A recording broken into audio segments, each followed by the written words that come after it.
দেখুন, দুরূদ শরীফের ফজিলত এমন একটা গুরুত্বপূর্ণ বিষয় যে আল্লাহ রসুল সাল্লাল্লাহু তাআলা আলাইহি সাল্লাম সাহাবায়ে কেরামকে যেগুলা বলেছেন, সাহাবায়ে কেরাম যেগুলা বর্ণনা করেছেন তাবেঈদের মাধ্যমে, উনারা উম্মতকে যেগুলা জানিয়েছেন আল্লাহ রসুলের ব্যাপারে, সেগুলো হচ্ছে হাদিস শরীফ। সেগুলো হাদিস শরীফ। এটা তো আমাদের সাহাবায়ে কেরাম বর্ণনা করেছেন, যেটা আল্লাহর নবীর কাছে শুনেছেন, এটা হলো হাদিস। কিন্তু কিছু কিছু এমনও হাদিস আছে, এমনও হাদিস আছে যেটা অন্যান্য নবীরা আল্লাহ রসুল থেকে শুনে বর্ণনা করেছেন। যে হাদিসগুলা অন্য নবীরা, আমাদের নবী বলেছেন উম্মতকে, কিন্তু সেই হাদিসটা বর্ণনা করতেছেন আরেকজন নবী, যে আরেকজন নবী মুহাম্মদুর রাসূলুল্লাহ সাল্লাল্লাহু তাআলা আলাইহি সাল্লামের ব্যাপারে উনি হাদিস শরীফ বর্ণনা করতেছেন। সুবহানাল্লাহি ওয়া বিহামদিহি। এইভাবে একজন বিখ্যাত বুজুর্গ তাবেঈ, আল্লাহর ওলি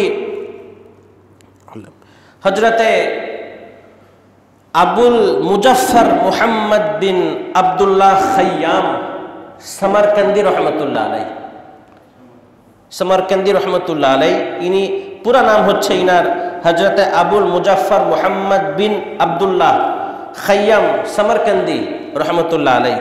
এই হাদিস শরীফটা আল কৌলুল বাদির 277 পৃষ্ঠার মধ্যে, জজবুল কুলুবের মধ্যে আব্দুল হক মুহাদ্দিস দেহলভী রহমতুল্লাহ আলাইহি 235 পৃষ্ঠার মধ্যে বর্ণনা করেছেন।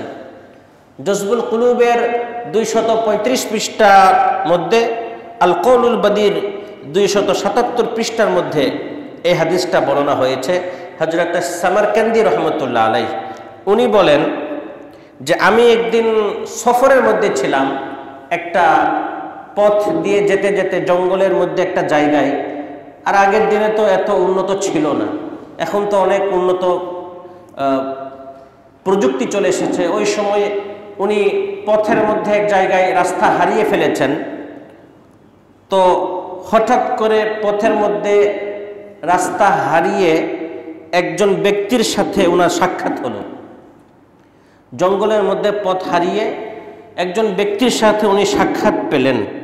ওই বুজুর্গ ওনাকে বললেন যে চলো আমার সাথে চলো, আমি তোমাকে রাস্তা দেখাচ্ছি।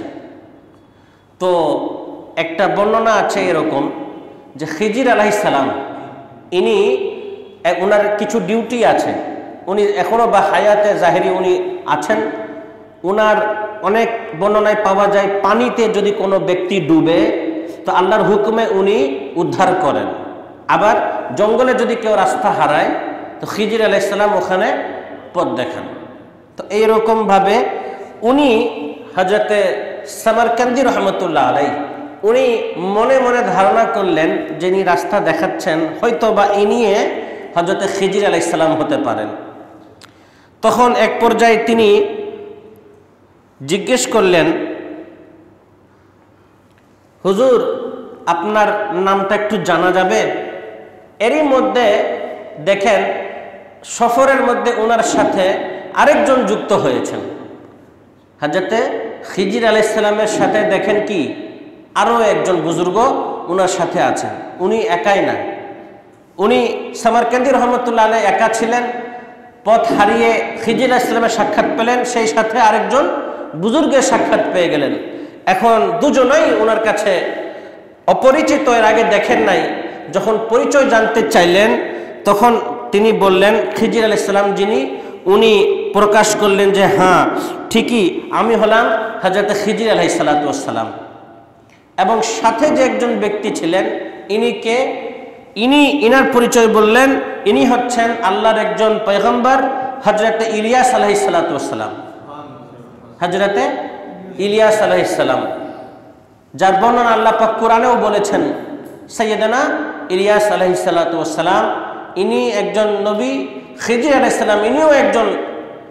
এই দুইজন একই সাথে সামারকান্দি রহমতুল্লাহ আলাইহির জিয়ারত হয়ে গেল, দুইজন বুজুর্গের একই সাথে। তো ইনিও মনে মনে চিন্তা করলেন যে ইনাদেরকে যখন পেয়ে গেলাম, সব সময় তো এরকম মহান ব্যক্তিদের পাওয়া যায় না, তো তাহলে ইনাদের থেকে কিছু হাসিল করা যাক, জানা যাক। তিনি ওই সামারকান্দি রহমতুল্লাহ আলাইহি এই দুই বুজুর্গকে জিজ্ঞেস করলেন, হযরত আপনারা রাসূল করিম সাল্লাল্লাহু তাআলা আলাইহি ওয়াসাল্লামের জিয়ারত কি পেয়েছেন? আপনারা দুইজন কি আমার নবী মুহাম্মদ রাসূলুল্লাহ সাল্লাল্লাহু তাআলা আলাইহি ওয়াসাল্লামকে দেখেছেন? ওনারা উভয় বলেন, জি হ্যাঁ, আমরা আল্লাহর হাবিব সাল্লাল্লাহু তাআলা আলাইহি ওয়াসাল্লামের জিয়ারত করেছি। আমরা খিজির আলাইহিস সালাম এবং সাইয়েদনা ইলিয়াস আলাইহিস সালাম বলে যে হ্যাঁ, আমরা আল্লাহর নবীর জিয়ারত পেয়েছি। তখন ইনি চিন্তা করলেন, জিজ্ঞেস করলেন যে হুজুর, আপনার যখন আল্লাহ নবী সাল্লাল্লাহু তাআলা আলাইহি ওয়াসাল্লামের জিয়ারত যখন পেয়েছেন, তো দেখা হলে তো দু একটা কথা তো হয়, দেখা হলে শুধু শুধু তার যেটাই হোক কথা, আর একজন নবী আরেকজন নবীর সাথে যখন জিয়ারত হবে দু একটা কথা তো হবেই, আর আল্লাহ নবী যেটা বলবেন সেটাই তো হাদিস, আল্লাহ নবী যেটা বলছেন সেটাই হাদিস। তো উনি জিজ্ঞেস করেন, যখন জিয়ারত হয়েছে আপনার, তাহলে তো কিছু আপনারা আল্লাহ নবী থেকে শুনেছেন, আপনাদের জিয়ারত হয়েছে, কিন্তু আমি তো সেই জিয়ারত পাইনি। তিনি জিজ্ঞেস করেন যে যখন জিয়ারত করেছেন তখন তো কিছু না কিছু আল্লাহর হাবিব থেকে আপনারা শুনেছেন, তাহলে সেই হাদিসটা আপনারা যেটা আল্লাহর নবীর থেকে হাদিস শুনেছেন সেই হাদিসটা আমাকে বর্ণনা করুন, আমার মাধ্যমে উম্মতরা জানতে পারবে। নবীদেরকে বললেন যে আপনারা আল্লাহর নবীর থেকে কিছু শুনে থাকলে বলেন, সেটা আমি উম্মতের কাছে হাদিসে বয়ান করে দিব। এরপরে সেই আম্বিয়া আলাইহিস সালাতু ওয়াস সালাম তিনি বলতেছেন, হ্যাঁ, আমরা রাসূল করিম সাল্লাল্লাহু তাআলা আলাইহি ওয়াসাল্লামের জিয়ারত হয়েছে এবং আল্লাহর হাবিব সাল্লাল্লাহু তাআলা আলাইহি ওয়াসাল্লাম আমাদেরকে একটা হাদিস শরীফ বলেছেন।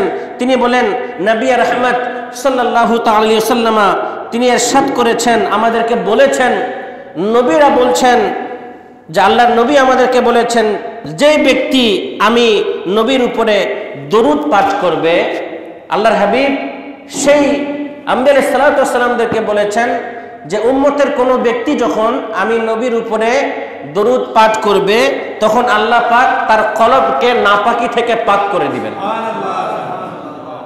অন্তরকে সাফ করে দিবেন। কেমন ভাবে? অন্তরকে নিফাক মানে হচ্ছে মুনাফিকি, খারাপি, যে যা কিছু বলা হয় সকল অপবিত্রতা, এটাকে বলা হয় নিফাক। তিনি বলেন যে আল্লাহর নবীর দরুদ পড়ার কারণে উম্মতের অন্তরকে, কলবকে আল্লাহ পাক সমস্ত নাপাকি, খারাপি, মুনাফিকি, নিফাকি থেকে অন্তরকে পবিত্র করে দিবেন। কিভাবে পবিত্র করা হয়? বলছেন, যেভাবে পানি দ্বারা কাপড় ধৌত করা হয়, ময়লা কাপড়, নাপাকি কাপড় পানিতে ধুইলে পবিত্র হয়ে যায়। কোনো নাপাকি কাপড়কে যখন আপনি পানিতে ধৌত করবেন সেটা পবিত্র হয়। তেমনি ভাবে আল্লাহর হাবিব সাল্লাল্লাহু তাআলা আলাইহি ওয়াসাল্লাম বলেন যে যেভাবে পানি দ্বারা কাপড় পবিত্র হয়, তেমনি ভাবে দরুদে পাক দ্বারা আমার উম্মতকে পবিত্র করে দেওয়া হবে। তাছাড়া এরপরে হাদিসের আরেকটা অংশ বলেন যে যে ব্যক্তি এই দরুদটা পড়বে, আল্লাহর হাবিবের পক্ষ থেকে যে বর্ণনা, যে ব্যক্তি সাল্লাল্লাহু আলা মুহাম্মদ, সাল্লাল্লাহু আলা মুহাম্মদ, আমরা তো দরুদে কেটি সাল্লাল্লাহু আলাইকা ইয়া রাসূলুল্লাহ অথবা সাল্লাল্লাহু আলা মুহাম্মদ, এইটুকু দরুদে যদি কেউ পড়ে, তাহলে আল্লাহর হাবিব সাল্লাল্লাহু তাআলা আলাইহি ওয়াসাল্লাম থেকে বর্ণনা এসেছে, যে ব্যক্তি সাল্লাল্লাহু আলা মুহাম্মদ পাঠ করে, সে নিজের উপরে আল্লাহর রহমতের 70টা দরওয়াজা খুলে নেয়। আল্লাহর রহমতের 70টা দরওয়াজা এই দরুদে শরীফ পড়ার কারণে, সাল্লাল্লাহু আলা মুহাম্মদ, এটা যদি কেউ পাঠ করে, আল্লাহ পাক তার উপরে রহমতের 70টা দরওয়াজা খুলে দেন। এরপরে দেখুন, যারা অনেকে জান্নাত প্রত্যাশী, জান্নাতের কামনা করে, তো জান্নাত কিভাবে পাবে, জান্নাতের মধ্যে যাবে কিভাবে, এটা হাদিস শরীফের মধ্যে বর্ণনা রয়েছে যে জান্নাত কিভাবে চিনতে পারবে আর কারা প্রবেশ করতে পারবে। সাইয়েদনা আবু হুরায়রা রাদিয়াল্লাহু তাআলা থেকে একটা হাদিস বর্ণনা হয়েছে সুনানে কুবরার মধ্যে, শুআবুল ঈমানের মধ্যে হাদিস নাম্বার 1472, সুনানে কুবরার হাদিস নাম্বার 19177। এছাড়াও অন্যান্য কিতাবের মধ্যেও এই হাদিস শরীফটা এসেছে যে আল্লাহ রাসূল সাল্লাল্লাহু তাআলা আলাইহি ওয়াসাল্লাম ইরশাদ করেছেন, মান নাসিয়া সলাতা আলাইয়া নাসিয়া তরিকাল জান্নাহ। আল্লাহ নবী বলেন, মান নাসিয়া সলাতা আলাইয়া নাসিয়া তরিকাল জান্নাহ। যে ব্যক্তি আমার প্রতি দরুদ পড়তে ভুলে যায়, ভুলে গেল, মনে করেন আল্লাহর নবীর উপরে দরুদ পড়া এটা কতটুকু মনে রাখা দরকার বা আমল করা দরকার। আল্লাহ নবী বলেন, মান নাসিয়া সলাতা আলাইয়া, যে আমার উপরে দরুদ পড়া ছেড়ে দিল অথবা ভুলে গেল, ভুলে যাওয়াই হোক বা ছেড়ে দেওয়াই হোক, নাসিয়া তরিকাল জান্নাহ, সেই ব্যক্তি জান্নাতে যাওয়ার রাস্তা ভুলে যাবে। জান্নাতে যাওয়ার রাস্তা ভুলে যাবে। যেভাবে দরুদ পড়া ভুলে যায়, আল্লাহ নবী বলছেন দরুদ পড়া যেভাবে ছেড়ে দিল, জান্নাতের রাস্তাও তাকে সেভাবে ছেড়ে দিবে। দরুদ পড়া যেভাবে ভুলে যায়, জান্নাতের রাস্তাও ভুলে যাবে। এটাই হচ্ছে হাদিস শরীফের বর্ণনা। এই জন্য দেখুন আল্লাহ রাসূল সাল্লাল্লাহু তাআলা সাল্লাম বলেছেন, মান যুকিরতু ইনদাহু ফানাসিয়া সলাতা আলাইয়া খতিয়া তরিকাল জান্নাতি ইয়াউমাল কিয়ামাহ। আল্লাহ নবী বলেন, যার সামনে, যেই ব্যক্তিদের সামনে আমার আলোচনা হয়, যেই মজলিসের মধ্যে যেই ব্যক্তির সামনে আমি নবীর আলোচনা হয় আর সেই আমার প্রতি দরুদ পড়া ছেড়ে দেয়, সে কিয়ামতের দিন জান্নাতের পথ চিনতে ভুল করবে। ডানে যেতে যে বামে চলে যাবে, রাস্তায় ভুল করবে। আল্লাহ নবী বলছেন, যে দরুদ পড়া ছাড়বে সে রাস্তায় ভুলে যাবে। হযরতে আব্দুল্লাহ ইবনে আব্বাস রাদিয়াল্লাহু তাআলা এই একই হাদিস বর্ণনা হয়েছে, মান নাসিয়া সলাতা আলাইয়া খতিয়া তরিকাল জান্নাহ, যে ব্যক্তি নবীর প্রতি দরুদ পড়া ছেড়ে দেয় সে জান্নাতের পথ ভুলে যাবে। এরপরে দেখুন আল্লাহ নবী আমাদের উপরে ইহসান করেছেন। এমন অনেক ব্যক্তি আছে সদকা করার ইচ্ছা আছে, কিন্তু এমন কিছু নাই যে সদকা করবে, আছে না? অনেকে আছে যাকাত দিতে চায়, কিন্তু সে মালিকের নেশাবি হয় নাই। যাকাত দেওয়ার জন্য যেইটুকু অর্থ দরকার ফরজ, সেটা তার কাছে নাই, এই জন্য যাকাত দিতেও পারে না, এই যাকাত না দেওয়ার সওয়াবও পায় না, সদকা করতে পারে না, সওয়াবও পায় না। আল্লাহ নবী সাল্লাল্লাহু তাআলা আলাইহি ওয়াসাল্লাম বলেছেন, যেই মুসলমানের কাছে সদকা বা যাকাত দেওয়ার মতো কিছু নাই, সে দোয়া করার সময় যদি এটা বলে, যে ব্যক্তির সদকা করার কিছু নাই, সে যদি দোয়া করে এটা পড়ে, আল্লাহুম্মা সাল্লি আলা মুহাম্মাদিন আবদিকা ওয়া রাসূলিক ওয়া সাল্লি আলাল মুমিনিনা ওয়াল মুমিনাত ওয়াল মুসলিমিনা ওয়াল মুসলিমাত, এই যে দরুদ আল্লাহুম্মা সাল্লি আলা মুহাম্মাদ এবং সেই সাথে আবদিকা ওয়া রাসূলিকা, এবং সালাত পড়ল মুমিন মুমিনাতের উপরে, মুসলিমিন মুসলিমাতের উপরে। এটা পড়ার কারণে আল্লাহ নবী সাল্লাল্লাহু তাআলা আলাইহি ওয়াসাল্লাম বলেন, আল্লাহ পাক সেই বান্দার উপরে রহম এবং খাস রহমত দান করেন, এবং এটাই, এই যে দোয়াটা পড়লো, এই দরুদ পড়া, এটাই তার জন্য সাদকা বা যাকাতের ফজিলত দিয়ে দেওয়া হবে।